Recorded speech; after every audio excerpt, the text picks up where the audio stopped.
The sky above Zareth 9 was dark with storm clouds. The ground was frozen solid, a wasteland of snow and sharp ice. Wind howled like a dying animal, but the battle didn't stop. Human soldiers clashed with alien forces across the icy ridges. Explosions flashed in the distance. Screams echoed in the cold air. Near an old supply base, a human soldier named Cole Renner ran toward a burning dropship. His breath came in short, frozen gasps. Flames licked the sky as he saw a group of wounded soldiers trapped behind crates. "Cover me!" he shouted. He didn't wait for help. Cole charged through the smoke, his body low, dodging fire blasts from the enemy. One soldier cried out, "It's too hot, get back!" But Cole kept going. That's when it happened. A tank behind the wreckage exploded. A burst of fire roared across the snow. Cole screamed as the flames hit him, his arm, shoulder, part of his chest. He fell, rolling in the snow, trying to smother the fire. Nearby, chained to a cold metal post, an alien woman watched. Her skin was deep gray blue. Her hair, braided with silver bands, moved in the wind like wires. Her sharp eyes glowed violet. Her name was Soraka, a high-born warrior from the planet Rasai. She had been captured 2 days ago and kept in the snow as punishment. Her hands were bound, her feet shackled. She wore nothing but a torn battlesuit. When she saw Cole burn, she smiled. Then she laughed, a cold, mocking laugh. "Humans burn easily," she muttered in her own language. Cole didn't hear her. He was crawling now, dragging himself away from the wreck. Steam rose from his clothes. His skin was burned. Blood dripped onto the snow, turning it red. The other soldiers didn't come for him. They retreated. The storm was growing too strong. Soon, the whole battlefield began to disappear under thick white clouds. Soraka stopped laughing when she saw something strange. The burning human was crawling toward her. At first, she thought he was confused. But then he reached her, breathing hard, his hands shaking. He pulled out a small heat blade from his belt and knelt beside her.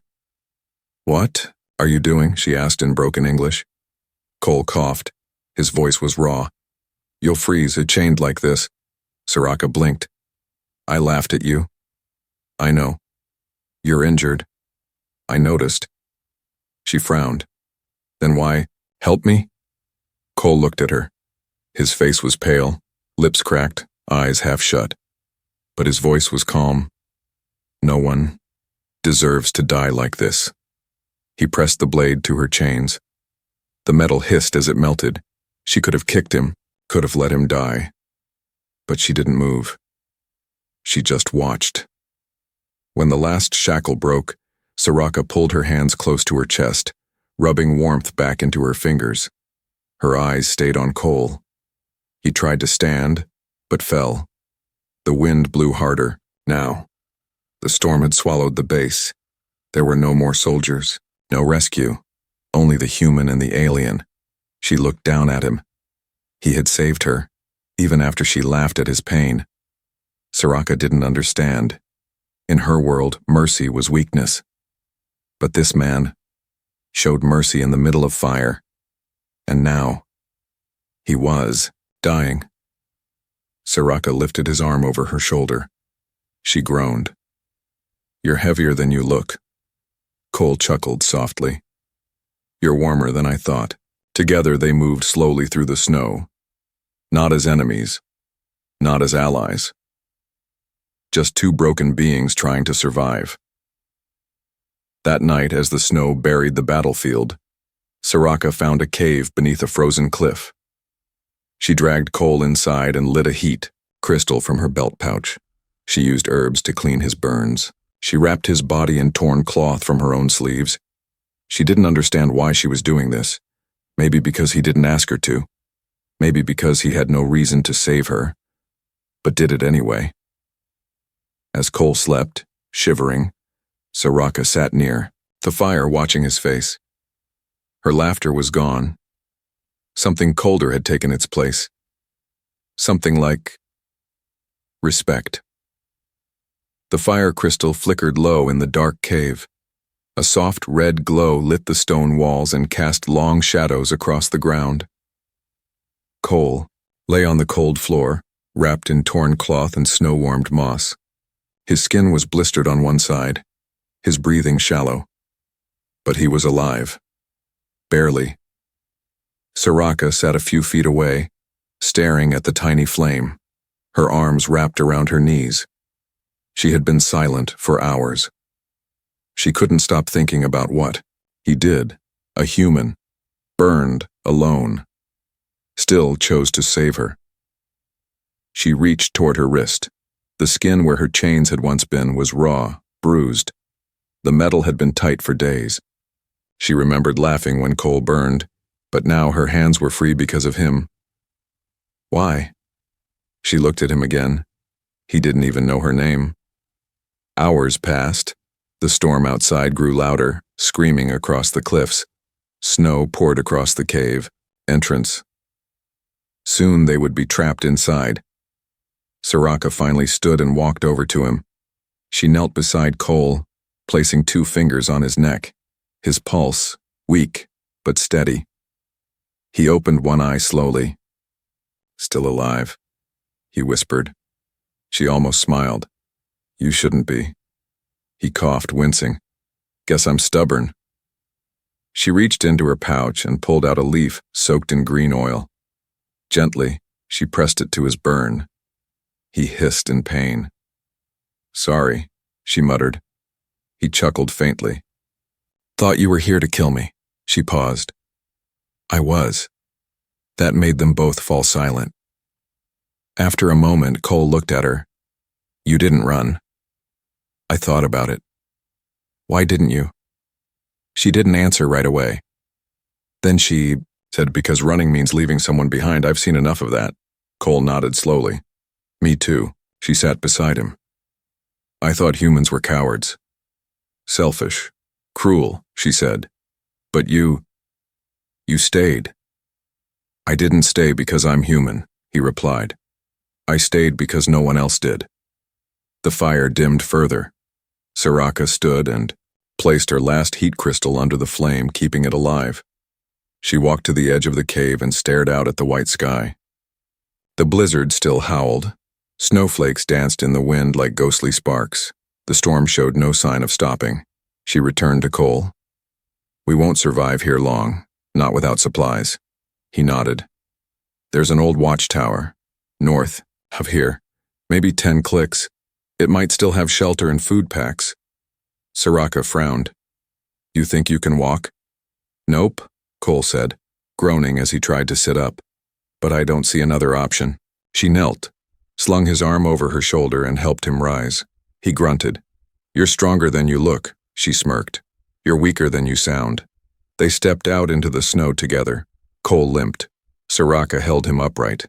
The wind cut like knives against their faces. Every breath stung. Every step sank in deep snow. But they kept going. 2 enemies. Now, only survivors. Hours passed. The storm blurred everything into white. Cole stumbled, falling to one knee. Soraka pulled him up. "I can keep going," he muttered. "No," she said. "You need to rest." They found a fallen tree covered in snow. Soraka carved out a hollow beneath it and pulled Cole inside. She wrapped his body with cloth and pressed a warm stone to his side. Cole looked at her, his voice hoarse. "You could leave me." "I could," she said. "Why don't you?" She paused, then said quietly, "Because you gave me your fire." As night fell again, they rested under the tree. Snow buried the world around them. But inside the hollow, the warmth stayed. Cole whispered, "What's your name?" She looked at him in surprise. "No one's asked me that in a long time. I'm asking now." She looked away, then said softly, "Soraka." He nodded. "Soraka. Thank you." She looked at him again. "Don't thank me yet. We're not safe." "But we're alive," he said, with a tired smile. She returned a small smile of her own. "Yes, for now." Outside, the storm howled. But inside the hollow, something warmer than fire had begun to grow. Not trust, not yet, but something close. Snow covered the entrance. The hollow beneath the fallen tree was no longer safe. Cole's condition had worsened. His skin burned, his lips dry, and his breathing shallow. The cold outside was creeping in fast, and their heat stones were running low. Soraka stood over him, eyes narrowed. She didn't panic. Warriors of her kind were trained to survive storms, but she had never been trained to protect someone else, especially not a human. After wrapping Cole in the last of the warming cloth, Soraka left the hollow and pushed into the snow. Her boots crunched over hard ice. She moved fast, guided by instinct more than sight. She wasn't looking for help. She was searching for shelter, real shelter. Something more than a hole in the ground. Then she saw it. Half buried in snow and rock, a broken mining shaft, carved deep into the mountainside. The entrance was blocked by frozen steel bars and thick snow, but the old Rese symbols were still visible on the wall. Her people had been here before they lost this planet to humans, before everything changed. She returned to Cole quickly and pulled him onto a sled made of broken branches and fabric. Slowly, she dragged him across the snow. The journey took hours. She didn't stop, not even once. By nightfall, they reached the cave. She melted the lock with her blade and kicked the door open. The cave inside was huge, dark, but dry. The air was cold, but still, silent, the kind of silence that holds memories. She dragged Cole inside and laid him near a long frozen workbench. Using old wires and power cells from wall panels, she activated a backup energy node. A soft blue light filled the chamber. The temperature rose a little, enough to breathe. She sat beside him and pressed her hand to his neck. Still alive. Barely. She sighed and leaned her back against the wall, looking up at the cracked ceiling above. Later that night, Cole's eyes fluttered, open. His vision was blurry, but he could see Soraka's silhouette sitting nearby, sharpening a blade slowly. "Where are we?" he asked weakly. "A Resai mining cave," she replied. "Old. Forgotten." He blinked. "You carried me?" "Yes." He tried to smile. "You're full of surprises." She didn't smile back. "You were heavy." He coughed. "That's just muscle." "No," she said, finally smirking. "That's just stubbornness." For a long moment they sat in silence. The wind outside howled through the cracks, but inside there was peace. Cole looked at her carefully. "Why are you helping me now?" She didn't answer at first. Then she said, "Because I can't stop thinking about the fire." He frowned. "The one that burned me?" "Yes. When I saw you fall, I laughed. I thought it was justice." He raised an eyebrow. "And now?" "I was wrong," she said quietly. "You were in pain, and you still tried to save me. You could have left, but you didn't." He looked at her, confused. "You've seen humans do worse."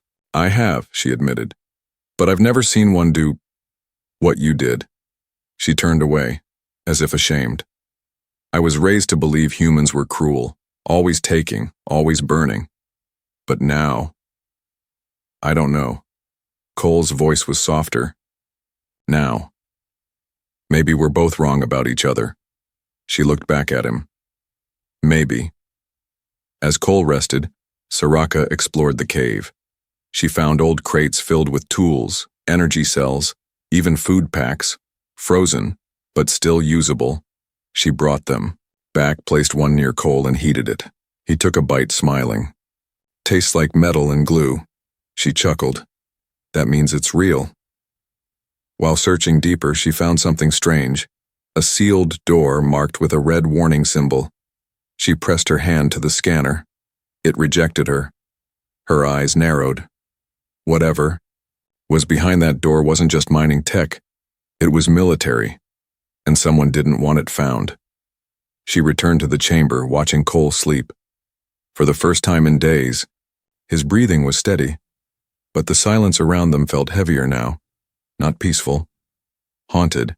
as if the cave itself was waiting for something to wake up. She sat close to the fire node and whispered to herself, in her native tongue. He burned, and I laughed. Now he breathes, and I protect. The mining cave was quiet but not peaceful. Something heavy hung in the air, a silence too sharp, like a blade waiting to drop. Cole lay near the blue glow of the power node, wrapped in cloth, his burns slowly healing. Soraka moved through the deeper halls of the old structure. Her sharp eyes scanned the walls. Her hand never left the hilt of her blade. She felt it. Something was wrong. In the back of the cave, Soraka found a rusted control room, dark, frozen, untouched for years. Screens lined the walls. Thick dust coated every surface. She pressed a button on the console. Nothing happened. She slammed her fist on it. The old system groaned to life. One by one, the monitors blinked. Static. Broken feeds. Then, one small light flashed. Incoming transmission origin. Resi Royal Command encrypted level. High Soraka's blood ran cold. She tapped the command. The message opened. A cold voice played. Target, Soraka of House Vithari, classified traitor. Bounty, 500,000 units. Condition, dead preferred. Last seen on Zareth 9. Approach with caution. Unstable. Dangerous. Soraka stood frozen. Her name. Her own name. Marked. Hunted. The screen changed again, this time showing an image. Her face. Then, a second image. Cole's. Warning, human contact confirmed. Eliminate both if necessary. She clenched her fists. Her own people had written her off. They had put a price on her life and they wanted him dead because he helped her. She turned off the console and stood still in the dark room. Her breath shook. Her mind spun. She had been loyal. She had fought for her planet, her house, her command. But the moment she was captured, they erased her. No rescue, no message, just a bounty, just silence. She returned to the main chamber, walking slowly. Cole looked up. You all right? She didn't answer. He sat up with effort, wincing. What happened?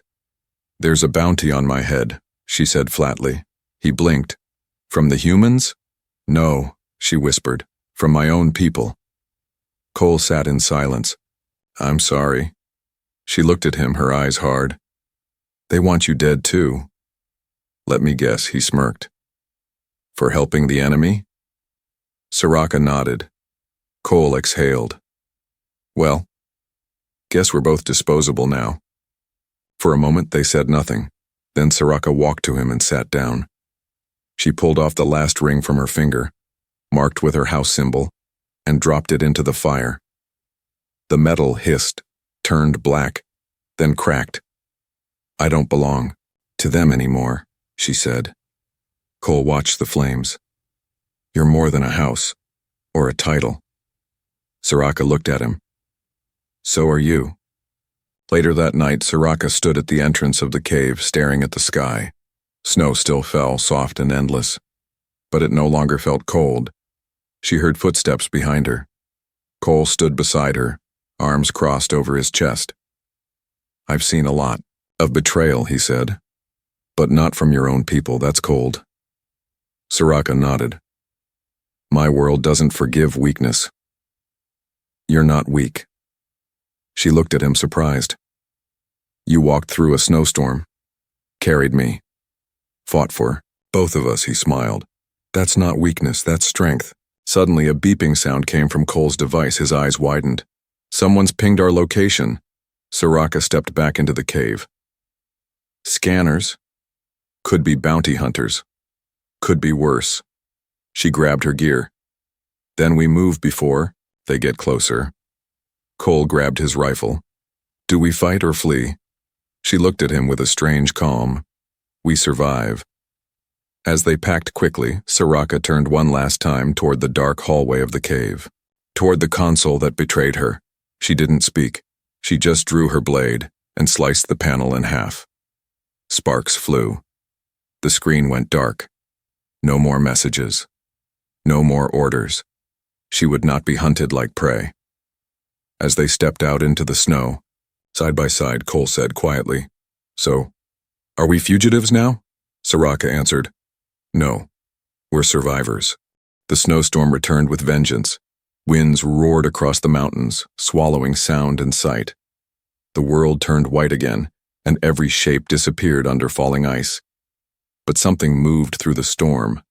Not a wild animal. Not nature. Something, fast, trained, silent, a hunter.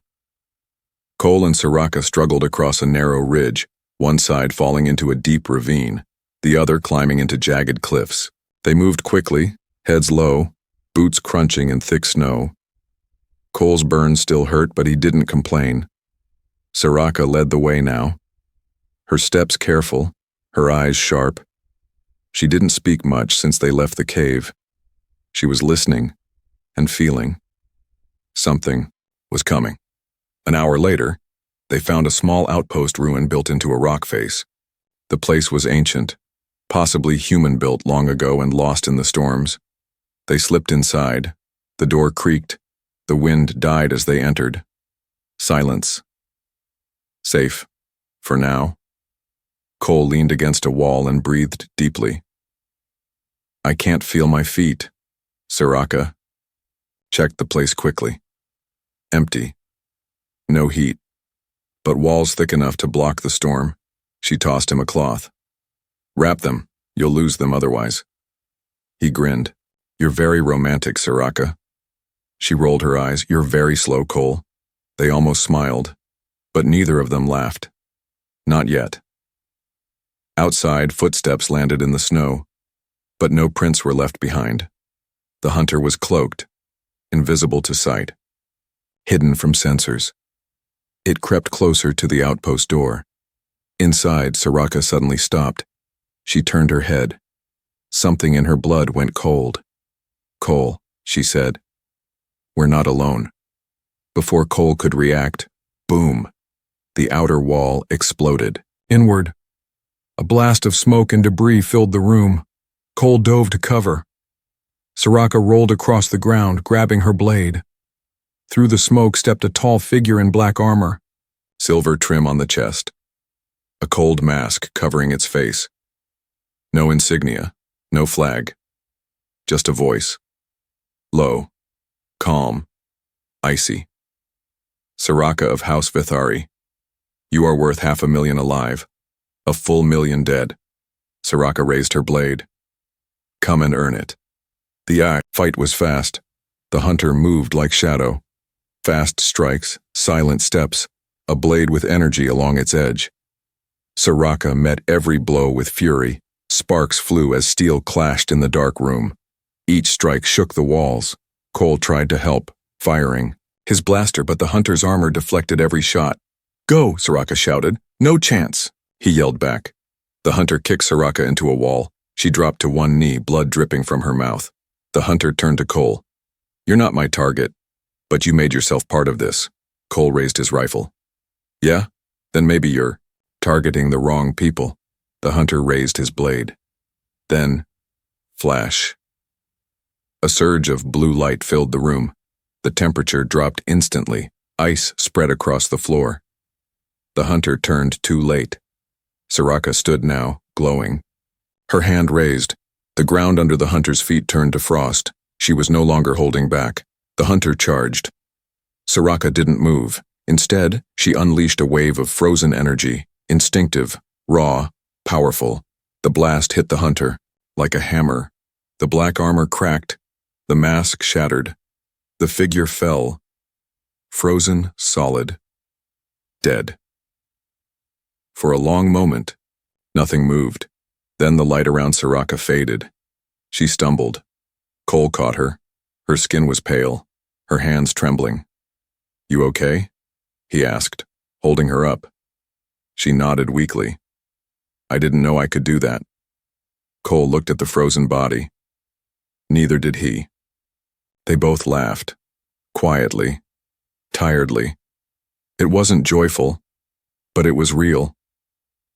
As the snow settled outside, Soraka sat down, her body still shaking from the energy she'd released.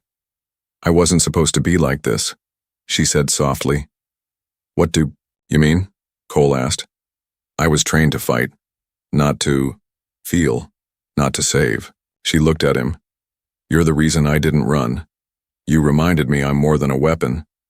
He smiled. "You're a terrible bounty. They should have offered more." She actually laughed. It was the first time she laughed with him, not at him. Later they burned the hunter's body and buried the gear deep in snow. The storm had passed. But something else had begun. Not survival, not escape. A bond. The fire burned low inside the ruined outpost. Snow had stopped falling outside, but the cold still pressed in through the cracks like silent fingers. Soraka sat near the flames, sharpening her blade slowly, watching the blue glow of the stone pulse. Cole was asleep against the far wall, wrapped in blankets and makeshift heat pads. His breathing was rough, uneven. He was getting worse. Not from the burns, from something deeper. A fever. She didn't want to admit it, but his body was failing, and she couldn't stop it. Earlier that day, they had tried to move. Cole insisted he was strong enough. He wasn't. After only an hour, he collapsed in the snow, coughing up blood. Soraka had dragged him back with gritted teeth and shaking hands. Not because she was angry, because she was scared. She'd seen warriors die. She'd seen enemies fall. But this was different. She was watching someone she cared about disappear in front of her. That night she found an old med scanner in the outpost's storage crate. Its battery still had charge. She scanned him. Her jaw tightened. Internal infection. Organ stress. Cold sepsis. One more night like this and he wouldn't wake up. She sat in silence, eyes burning, memories rising. She remembered how he had burned in the flames, how she laughed, chained and distant. She had thought him weak. Now, that same man had carried her through snow, fed her when she couldn't walk, stood between her and death, more than once, and he never asked anything in return. Suddenly, a signal beeped from the corner console. She rushed to it. Alliance Outpost 7B, medical drone in orbit, limited time landing window, 42 minutes. Her heart pounded. That drone had medicine, real treatment, a chance. But the landing site was 3 kilometers away, across broken ice and sharp ridges, and Cole couldn't walk. Soraka looked at him, then at the wind outside, then back. She stood, fastened her gear, and wrapped Cole in every warming cloth she could find. She strapped him to a sled made from shattered panel boards and wiring. Then with both hands she began to pull. The snow bit at her skin. The wind cut across her face. She didn't stop, even when her knees ached, even when her hands bled from gripping the rope. Every time she thought of resting, she heard his voice in her memory. No one deserves to die alone. She kept going. Halfway there, the wind picked up. The snow returned. A full storm. She was losing direction. The scanner blinked red. "Just a little more," she whispered. Cole groaned softly from the sled, barely conscious. "You don't get to die yet, human," she muttered. "Not after everything." Finally, through the blowing snow, a light. Red, flashing. The drone beacon. She pushed herself harder, almost running now. As the drone lowered from the sky, she fell to her knees in front of it, waving her arms. The hatch opened. The drone scanned both of them. Critical condition. Human subject eligible for emergency treatment. Robotic arms pulled Cole inside and started work. Soraka collapsed beside the drone, panting. Her body screamed in pain, but she didn't care. He was going to live. She stayed outside until sunrise. Only when the drone confirmed, vitals stable, recovery likely. Did she allow herself to close her eyes? When Cole woke, they were inside the drone shelter. Warm. Safe. He blinked at her. "You dragged me here?" he asked. She nodded, arms crossed. Don't make a habit of needing rescue. It's annoying. He smiled weakly. You saved me. Again. She looked away. Only returning the favor. No, he said, voice calm. You didn't owe me anything. She hesitated, then whispered. That's why I did it. The silence stretched between them. Not empty, but full. Full of everything they couldn't say yet. Later that day, she sat beside him as the drone recharged its solar cells. He looked at her and asked, back on the battlefield, why did you laugh when I burned? She didn't blink. Because I was taught to hate humans. And now? She looked down, then said softly, now I'd burn the world to keep you warm. The drone lifted off quietly, leaving behind only soft wind and fresh snow. It vanished into the clouds, taking with it all the noise, all the war, all the voices that once shouted orders. Now, there was only stillness. Cole sat at the edge of the small cliff near the drop zone, wrapped in a thick thermal coat, a med patch still glowing softly on his neck. Soraka stood behind him, watching the sky, her arms folded, face unreadable.